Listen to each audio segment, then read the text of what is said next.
Саламатсыздарбы, урматтуу студенттер. Биз бүгүнкү лекцияда билим берүү маселелеринин таксономиясы деп айтылат. Ал 3 мындай пункттан турат. Окутуу натыйжалары, булум таксономиясы жана таяныч жетиштери, булумдун таксономиясы менен окутуунун натыйжаларынын байланышы. Мына жерде булумдун азыркы учурда окутуунун натыйжалары түшүнүгү биздин ушул негизги окуу процессинде негизги мааниге ээ болуп атат. Азыр окутуунун натыйжалары 12 жылдык окуу программасы боюнча мындай деп дагы айтылат да, күтүлүүчү натыйжалар деп айтуу сунушталып атат. Эми кайсыңыз ыңгайлуу болсо, биз 12 жылдыкка толук өткүчөктү ошону пайдаланып турабыз да. Эми мына биринчи абзацта эмне жөнүндө Европа мамлекеттеринин кайеринде бул маселе козголгон, анан ким бул маселени кайсы мамлекеттер колдогон, ошол жөнүндө мына жерде сөз болот. Аны өзүңөр окутуп аласыңар. Неме кылып окуганда силерге түшүнүктүү болот. Окутуунун натыйжасы эмне экендиги жөнүндө мына жерге аныктама бергенбиз. Бул окуу үйрөнүүчү билим алуу мөөнөтү аяктагандан кийин эмнени билиши, түшүнүшү жана демонстрациялап бере алуу абалында болушу кандайча күтүлө тургандыгынын формулировкасы. Демек баардыгыбызга белгилүү. Бизде биринчи классты, экинчи, үчүнчү, төртүнчү классты аяктаган окуучулар математиканы боюнча кайсыл түшүнүктөрдү билиши керек, сан концентриндеги аткаруучу амалдарды аткара алышы керектиги жөнүндө класстар боюнча мазмундук тилкеде стандартта берилген. Ал силерге белгилүү. Демек ошолорду биз биринчи классты мисалы үчүн бүткөндөн кийин, ар бир классты бүткөндөн кийин ошондо коюлган талаптарды, көндүмдөрдү аткаруусу ушул окутуунун натыйжасы болуп эсептелет деп түшүнсөңөр болот да. Эми окутуунун натыйжаларына баягы компетенциялар сыяктуу эле бир нече аныктамалар берилген. Эми ушул аныктамалардын ичинен бардыгы эле окшош,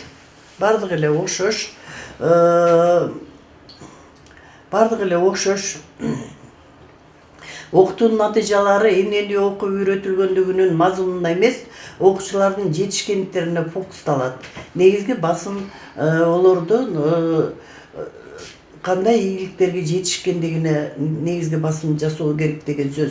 Фокусталат деген негизги көңүлдү ошого буруу керек.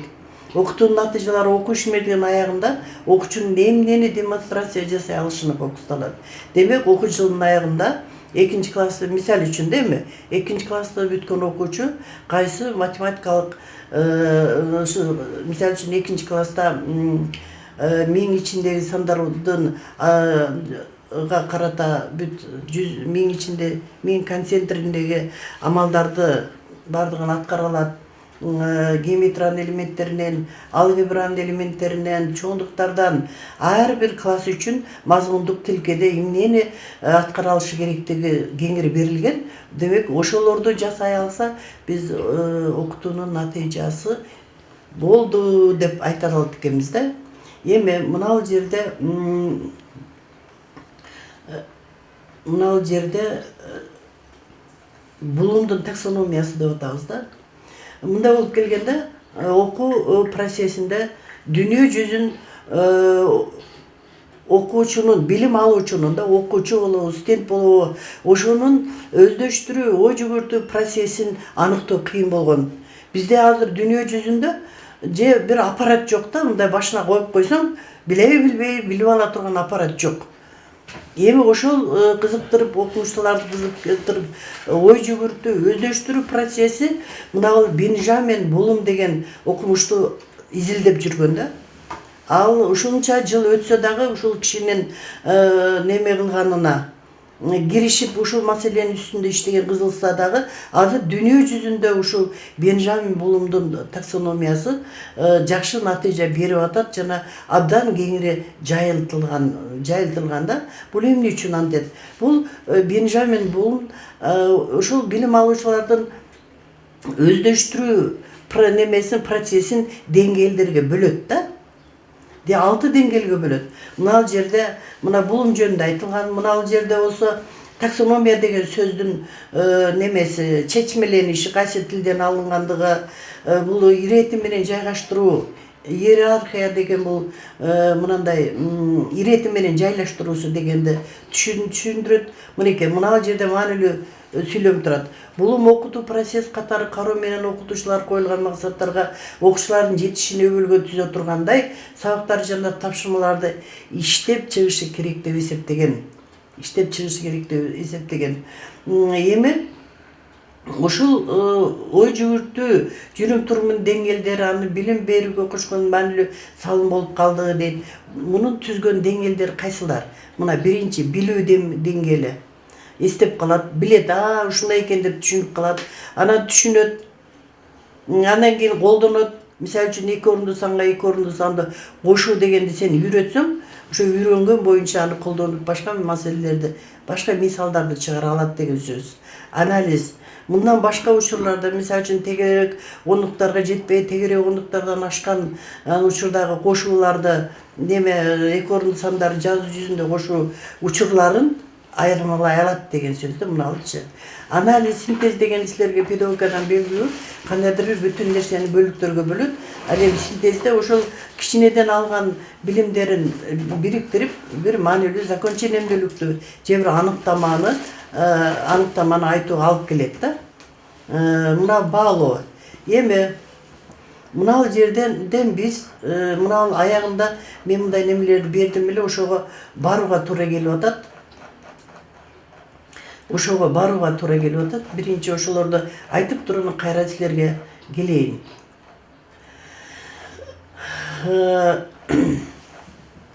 Мынеке билимдин неменин Блумдун таксономиясынын элестөө болсун үчүн ушундай пирамида түрүндө көрсөтүлгөндүгү. Эң төмөнкү деңгээлде билим турат. Анан кийин түшүнүү, андан жогорку колдонуу. Улам мына жерге жеткенге чейин билим алган билими боюнча ой жүгүртүүсү ошол билими өсүп отурат деген сөздү түшүндүрөт да. Мында 6 деңгээл болуп турат. Эми мына сүрөттө карагылачы. Ушундай немелери аркылуу мына окутуунун пирамидасы, материалды өздөштүрүү даражасы. Мисалы үчүн лекция окуганда 5% эсте калат экен. Аны окуганда студент, окуучу 10%, укса 20%, демонстрация жазса 30%, группада талкууласа 50%, конкреттүү практикалык иш аткарса ошо боюнча биз түшүндүрдүк. Эми ушул алган билимдерди колдонуп, мыналарды иштегиле, маселени чыгаргыла, мисалдарды иштегиле десең, ошолорду колдонуп чыгара алсаң да 75%. Ал эми ошону башка бирөөгө үйрөтсө, мисалы үчүн жанындагы окуучуга же башка бирөөлөргө үйрөткөн болсо, анда материал 90% өздөштүрүлдү деп эсептелет экен да. Биз болсо эмне кылабыз? Биз болсо азыр мына жерде бул мына мен өзүм түзгөн баалоо немеси да. Мисалы үчүн мына билүү. Биринчи немеде турабы, буга мынандай неме коюп койдум да. Канааттандырарлык деген. Мына 0,20 балда.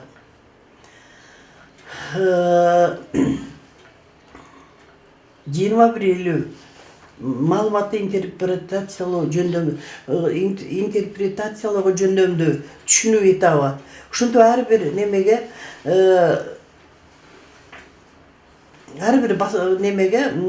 деңгээлге бал койдум дагы 100 балдык немени мен мисалы үчүн студенттерди баалоодо ушуну колдоном да. Биз мынтебиз да. Бала билет, айтып койчу компетенттүүлүктөр, негизги компетенттүүлүктөр кайсы экен, мына маселени чыгарып атканда кайсы компетенттүүлүк калыптандырды айтып берип койчу десең эле, айтып берип койсо, мугалим сүйүнүп эле 5 коюп калабыз да биз. Демек, мына силер кайсы деңгээлде экенсиңер деп айтсак болот да. Мына укту, деп калды түшүнүп, анан ошону айтып берип койду. Биз ошону менен эле 5 коюп келатабыз да. Ал туура эмес экен да, көрдүңөрбү? Мына жакта эмне кылышы керек экен ошол үйрөнгөн нерсеси. Мына жакта 4 баскыч калып эле биз мына айтып берип койгону боюнча эле баалап атат экенбиз. Демек аны демонстрациялай алышы керек экен, талдай алышы керек экен, башка варианттарын табылыш керек экен, анын башка варианттарын сунушташ керек экен, жана ошол тема боюнча неме өзүнчө бирөөлөрдү үйрөтүп, өзү же проект текшерип, же болбосо практикасында практикалап көрүү деңгээлине жетиш керек экен да. Ошондуктан биз силерге ушуларды үйрөнүү менен бирге сабакта колдонгула, жана сабактын иштелмесине ушундай деңгээлдерге чыга турган КБТларды түзгүлө деп тапшырмаларды бергенибиз ошол. Демек, аны үйрөнгөн болсоң, ушул мынау деңгээлдерге чыгып отуруп, акырында 90% өздөштүрүүгө, ушул деңгээлди өсүүгө карата берилген тапшырмалар менен жетүүгө болот. Ошондуктан силер ушул баскычтар боюнча практикалык сабакта тапшырмалар берилет. Ошо тапшырмалар боюнча өзүңөр китептер боюнча анализ кылып берилген тапшырмаларды аткарсаңар гана жакшы баалат экенбиз деген түшүнүккө келишиңер керек. Мына жерде булумдун ромашкасы делип айтылып, маселени чыгарууда же бир кайсы бир иш аракетте ишмердүүлүктү окуучуларда пайда кылууда ушундай суроолорду түзсөңөр болот да. Түшүндүрүүчү суроолордон башталат, жөнөкөй суроодон башталат. Жөнөкөй суроо, түшүндүрүүчү суроо, практикалык. Эми бунун чечмелениши үстү жакта берилген. Муну ар бир суроодо кандай түзүшүңөр керек суроону. Бая деңгээлдерге чыгаруучу, бир деңгээлден экинчи деңгээлге көтөрүүчү суроолор да. Муну ушул булум ромашкасы деп атап койгонбуз. Бул аябай практикада кеңири колдонууга неме болгон, колдонушат адамдарчы. Эми мына жерде аракеттин этиштери.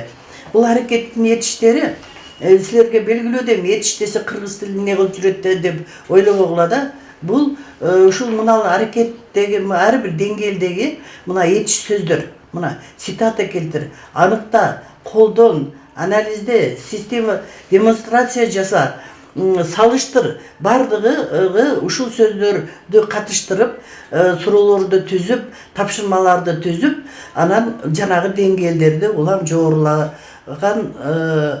жогорулата турган, ой жүгүртүүсүн, билимин жогорулата турган КБТларды түзүшүңөр керек.